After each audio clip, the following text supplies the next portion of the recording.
les rendez-vous de l'écho sur Grand Lille TV avec la Caisse d'épargne. La Caisse d'épargne, vous être utile. Bonjour à toutes et à tous et bienvenue sur Grand Lille TV pour le rendez-vous de l'écho. Aujourd'hui nous accueillons Tristan Dessin-Gélinet. Bonjour. Bonjour. Vous êtes directeur des opérations chez Travel Planet à Lille. Absolument. Vous organisez des voyages professionnels, les voyages d'affaires. Ça c'est pour un peu la baseline, voilà le concept de base. Dites-nous en plus quand même, quel est vraiment votre métier? Alors notre métier, c'est effectivement d'organiser des déplacements exclusivement professionnels, individuels ou en groupe, pour le compte de nos clients. Nos clients qui sont des entreprises, privées ou publiques, et qui ont des collaborateurs ou des invités qu'ils souhaitent faire voyager et dont ils prennent en charge le déplacement. Quel est l'historique aussi rapidement de la société? Alors l'historique, c'est à la base une agence classique, tourisme, un petit peu de voyage d'affaires, basée historiquement sur Arras. Et à partir de mi-2014, on a gagné par appel d'offres un certain nombre de très grands comptes. Et nous avons donc très rapidement commencé une croissance importante, un déménagement sur l'île, mi-2014, et en 2 ans, pratiquement une multiplication par 7 de notre activité durant les 24 derniers mois. Et alors aujourd'hui, quelques chiffres, chiffre d'affaires, nombre de collaborateurs aussi par exemple? Alors chiffre d'affaires, pour donner un peu la progression, c'était 10 millions en 2014, ce sera à peu près 60 millions sur 2016. Si on prend mois par mois, puisque si on veut une progression importante, c'était à peu près 500 000 euros de chiffre d'affaires au mois de septembre 2014 et un peu plus de 6,5 millions au mois de septembre 2016. Avec une campagne de recrutement aussi Très importante. à venir, dont on reviendra en fin d'interview. Là d'abord, on va vraiment s'intéresser aux produits. En fait, vous êtes rendu compte que les entreprises avaient besoin d'un service, qu'en interne, les voyages d'affaires des collaborateurs étaient peu ou mal gérés? Alors, on a sur notre créneau, il y a effectivement 2 créneaux. Il y a le créneau des entreprises de taille petite ou moyenne, qui certains le gèrent en interne et après effectivement cherchent des partenaires qui puissent le prendre en charge de manière plus structurée.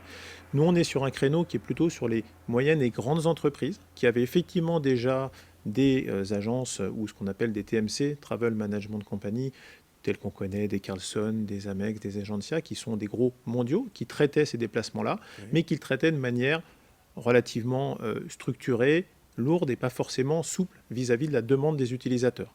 Donc ils avaient besoin de grosses structures, qui des grosses structures, aussi des mécanismes assez lents à se mettre en œuvre.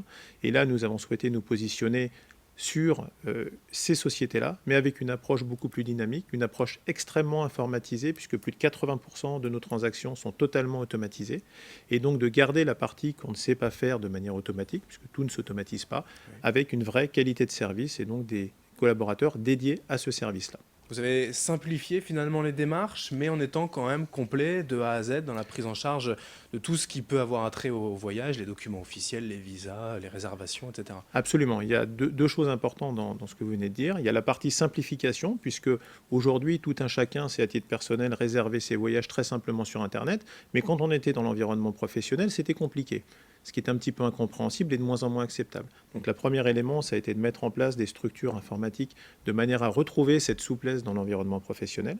Et le deuxième élément a été de dire, et c'est là où on va dire que les acteurs historiques pêchaient, c'était que dès que ce n'était plus automatique, ils ne faisaient plus, et chacun devait se débrouiller. Et là où nous avons, nous, souhaité ne pas mettre de limite aux demandes des voyageurs et des entreprises, puisqu'aujourd'hui les modes de transport, les modes d'hébergement évoluent en permanence, on le connaît tous par les appareils collaboratifs, Uber, Airbnb, que nous avons intégrés dans l'offre, de manière à pouvoir avoir une offre la plus complète possible. Pour le salarié en déplacement, le lien se fait directement avec vous, du coup? Absolument. Non seulement il se fait avec nous, avec une équipe dédiée, puisque chaque client a une équipe dont la dimension dépend de la taille du client, mais qui lui est dédiée, avec un numéro de téléphone dédié, et quelque chose que nous sommes les seuls à proposer, un accès 24 heures sur 24, 7 jours sur 7, sans surcoût, de manière à ce que le voyageur ou les personnes qui décident de préparer les voyages puissent à tout moment nous joindre, indépendamment des aspects horaires. Et pour l'entreprise aussi, un moyen de suivre aussi en temps réel son salarié directement sur la page internet. On sait où sont les salariés en avion vers Hong Kong ou plus proche de chez nous, Madrid. Enfin, en tout cas, ça, c'est un aspect légal. C'est pas du flicage non plus de salariés? Alors, c'est avant tout d'abord un aspect légal et qui s'est extrêmement... Et donc, la sensibilisation sur ces sujets de sécurité a effectivement est devenue prégnante dans les dernières années pour les événements que l'on connaît, mais qui ne sont pas seulement des problèmes d'instabilité de type terrorisme, mais aussi de type météo. Ça nous permet aussi de pouvoir anticiper les problèmes lors des destinations qui posent problème pour les voyageurs.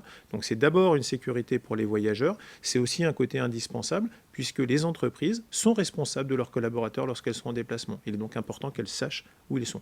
Mais en règle générale, pour ne pas dire dans la totalité des cas, les voyageurs n'ont pas de problématique à savoir où ils sont puisqu'ils ont eux-mêmes pris via l'entreprise leurs billets et leurs besoins d'hébergement. Pour parler de budget, comment vous facturez? Comment ça fonctionne? C'est en forfait? Ça dépend vraiment du type de voyage? Alors, c'est une bonne question, puisqu'aujourd'hui, notre métier est en train de beaucoup changer sur cet aspect-là. Historiquement, les agences étaient commissionnées par les transporteurs. Ça s'est arrêté il y a maintenant une dizaine d'années, donc sont apparus des frais à la transaction.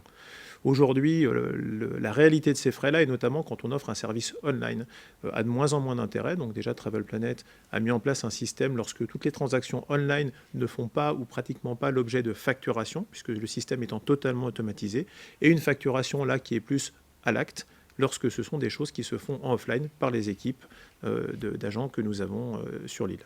Alors, on disait en début d'interview, il y a une campagne de recrutement aussi qui s'annonce. Quel poste vous recherchez tout simplement? Alors, c'est extrêmement large puisque notre organisation est grosso modo répartie sur 3 tiers. Un tiers classique, et on va dire historique, de personnes qui gèrent la partie déplacement offline, c'est-à-dire des agents de voyage, sachant que nous recrutons, et nous avons déjà recruté plus d'une vingtaine de personnes qui n'avaient pas de qualification spécifique et que nous avons formées en interne, avec tout un processus de formation, dont le premier élément, et on cherche des gens qui ont envie, qui sont prêts à apprendre et qui ont envie nous rejoindre dans cette aventure. Pour l'essentiel ici à Lille? Pour l'essentiel à Lille, absolument. Et un tiers qui sont des personnes plutôt orientées informatique, donc ça va de la partie support online, intégration et développement. Et le dernier tiers qui sont les fonctions de gestion, facturation, comptabilité et commerce. Et d'un aspect pratique, comment vous joindre, vous trouver pour ces candidats? Très simplement, on a sur le site, tout d'abord, on peut retrouver les coordonnées pour nous joindre et sur l'adresse recrutement@travelplanet.fr. Eh bien, c'est noté, avis aux amateurs. Donc, merci Tristan de Saint-Gélinet d'être venu aujourd'hui sur Grand Lille TV, directeur opération de Travel Planet, pour venir nous parler donc, de votre société. Merci. Merci de nous avoir reçus. Au revoir. Et merci à vous de nous avoir suivis. Dans un instant, l'information continue sur Grand Lille TV. Les rendez-vous de l'écho sur Grand Lille TV avec la Caisse d'épargne. La Caisse d'épargne, vous êtes utile.